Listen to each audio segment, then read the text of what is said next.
Good morning, students. Today exercise 7.3 unitary method. What is unitary method? You all know that the value of a unit quantity is obtained first to find the value of the required quantity. And the basic principle of unitary method is to divide to get less and multiply to get more. Suppose a price of 5 books is given. 5 books cost is rupees 335 and you have to find cost of 7 books. So what we do in this? First we find the cost of one book. Cost of one book will be 335 divided by 5. So we will get here rupees 67 after cancelling it. 67 is the cost of one book. So what will be the cost of 7 books? Cost of 7 books will be 7 multiplied by 67. That is equal to 469. This is the general method we apply whenever we have to solve any word problem using unitary method.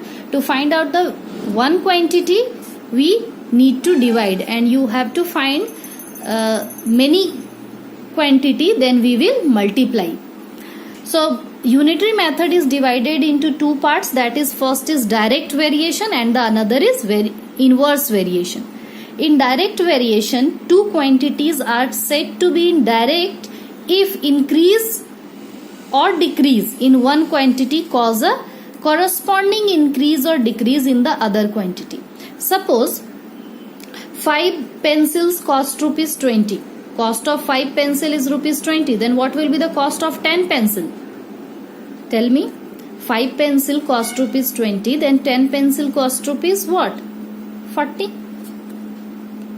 So here what we are doing, more is the amount of money, more is the number of pencils. So number of pencils and amount of money are in direct variation.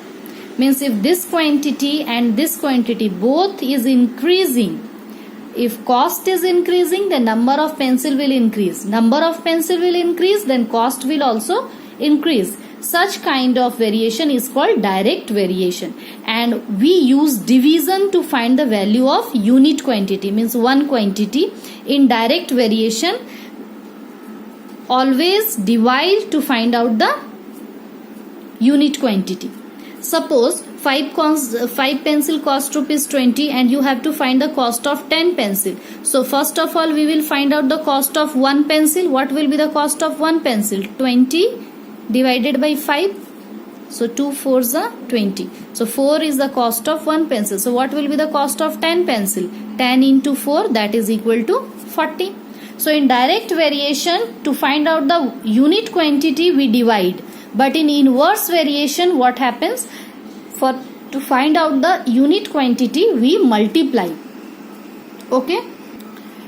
So two quantities are said to be in inverse variation if an increase or decrease in one quantity cause a corresponding decrease or increase in another quantity. Suppose 5 men can complete a work in 8 days. 5 men are taking 8 days to complete a work. Suppose one man can complete the same work in how many days? If number of men is less, then definitely he will take more time to complete the work. So he will complete the work in 40 days. 5 men can complete in 8 days, but one man can complete in 40 days. Means if the number of men is lesser, to complete the work, more is the number of days required. And if the number of men is more, then days will be less taken, time will be taken less to complete the work. Means this is in, if it will increase, then this will decrease, and this side will decrease, then this side will increase. If this kind of variation is there, then this is called inverse variation. And we use multiplication to find the value of a unit quantity in inverse variation. You can see 5 men, this is in inverse variation. So 5 men can complete a work in 8 days. So 1 man can complete a work in 5 into 8 days. We will multiply here to find one man work. But here what we were doing? We were dividing to find one quantity, unit quantity value. But in inverse variation, we will multiply to find out the unit quantity value. Suppose one man can complete a work in 40 days, then 8 men can complete a work in how many days? So one man can complete in 40 days, then 8 men can complete in, just divide this by 8, 5 days. 8 men can complete a work in 5 days.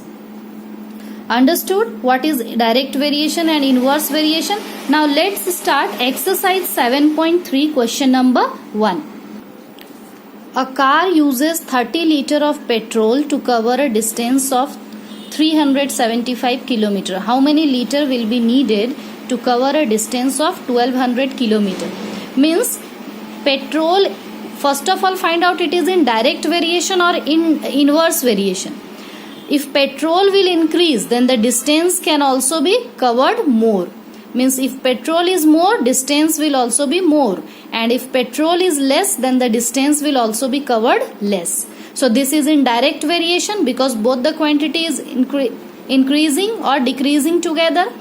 So here a car uses 30 liter petrol to cover distance this much. Then how many liter of petrol will be required? So you have to find the liter of petrol. So you will solve it like this. Petrol needed to cover 375 kilometer is equal to 30 liter. Then petrol needed to cover 1 kilometer is equal to what? You are finding one unit quantity. So here it is in direct variation. So we will divide 30 divided by 375. And you can cancel it out. 6 times and 75, 6 by 75 liter of petrol will be required to cover 1 kilometer. But we have to find petrol needed to cover 1200 kilometer. So 6 by 75 multiplied by 1200. So we will cancel out. We will get 96 liter petrol needed to cover the distance of 1200 kilometer. So this was in direct variation. Simple unitary method we have applied here. Now next question. Question number 2. An alloy is formed by mixing 4.5 gram copper and 2.8 gram zinc. How much alloy of similar kind can be formed by using 13.5 gram copper? So here what is happening? Means alloy will be formed by mixing these two, zinc and copper. Then certain quantity of alloy will be formed. Then how much alloy will be similar kind can be formed by using 13.5 gram copper? If here 4.5 gram copper is mixed with zinc, then one alloy is formed. Then how much alloy will be formed by using this much copper? Then we need to find the how much zinc will be required to mix in this. Then we will add this two quantity and find out the alloy. So look at here.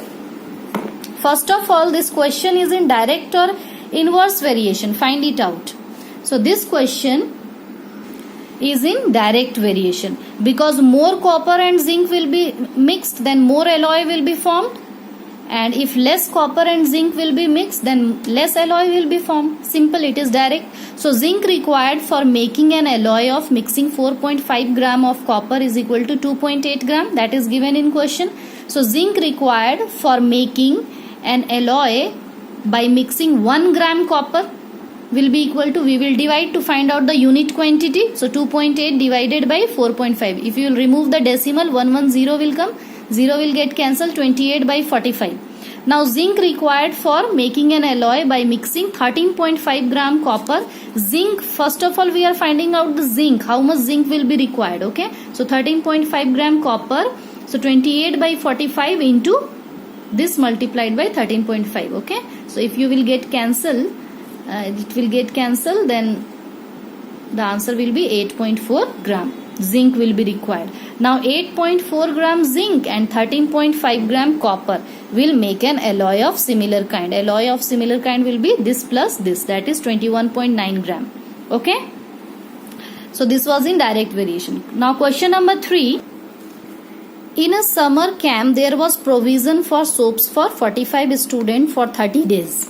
Means 45 students are there and soap is lasts for them for 30 days. For how many students will be will the same soap last for 27 days? Means if find out first it is in direct variation or inverse variation. If the number of students will be more, soap will last for less days, soap will get finished soon. If the number of students will be more, then soap will last for less days. But if the number of students will be less, soap will last for more days. So here you can see number of days is less, means definitely more students. How many students? Means more student will use, that's why soap last for 27 days only. So this is in inverse variation, because students more, then soap last for less days. So this is in inverse. So just see this, how to solve this. Number of student for whom provision for soap is 30 days is equal to 45 student given. So number of student for whom provision lasts for 1 day, first of all we will find out. So 1 day means it is in inverse variation. So 1 day unit quantity if you are finding out, so we will multiply, and in direct variation for unit quantity we divide. Okay, so it is in inverse variation. So 45 multiplied by 35, so we will get 1350 students will use. Now number of students for whom soap lasts for 27 days is equal to this divided by 27. So we will cancel it out. 50 student will be the answer. Next is question number 4. A hostel has enough food to feed 115 children for 88 days. After a week, 20 more children join the hostel. For how many days will the remaining food last? Remaining means how much the food will left after a week, because after 1 week 20 more students join. So remaining food will last for how many days you have to find. And you can see this is also in inverse variation, because if the number of children will be more, food will last for less days. And if the number of children will be less, food will last for more days. So this is in inverse variation. So to solve this, look at here. After 7 days, there is food left for, after a week, how much food left for how many days? 88 minus 7 days. So 81 days. Now new student joined. So total number of student after joining the new student will be 115 plus 20 is equal to 135 student. For 115 children, food lasts for 81 days. It is given in the question. So for, yes, it is given in the question that for 115 student, food will last for 88 days. But after a week, 7 days passed. Now 81 days left. So 115 children, food last for 81 days. Now for one child, food will last for, here we are going to find the unit quantity. So it is in inverse variation. So we will multiply to find out the unit quantity. So this multiplied by this. So 9315, we will get the one child food last. For 135 student, food will last for 93, this divided by 135, that is 69 days. So food will last for 69 days for 135 students. Got it? Question number 5. A bike can cover a certain distance with a speed of 56 km per hour in 6 hours. Means a certain distance covered by the bike at this speed in 6 hours. So what should be the speed of the bike if the same distance is to be covered in 8 hours? We have to find the speed of the bike. So it is very simple. So a bike can cover certain distance in 6 hours at a speed of 56 km per hour. So bike can cover in 1 hour. At what speed it will cover that same distance? Here you will write same distance. In 1 hour, 56 multiplied by 6, 1 we will multiply here because it is in inverse variation. Because if speed will be more, distance will be covered at less time. And if the speed will be less, distance will be covered at more time. So we will multiply it to find out the unit quantity. 336 km per hour. Now bike will cover same distance in 8 hours at a speed of 336 divided by 8. That is 42 km per hour will be the answer.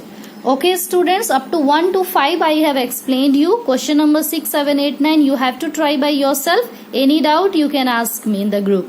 Okay.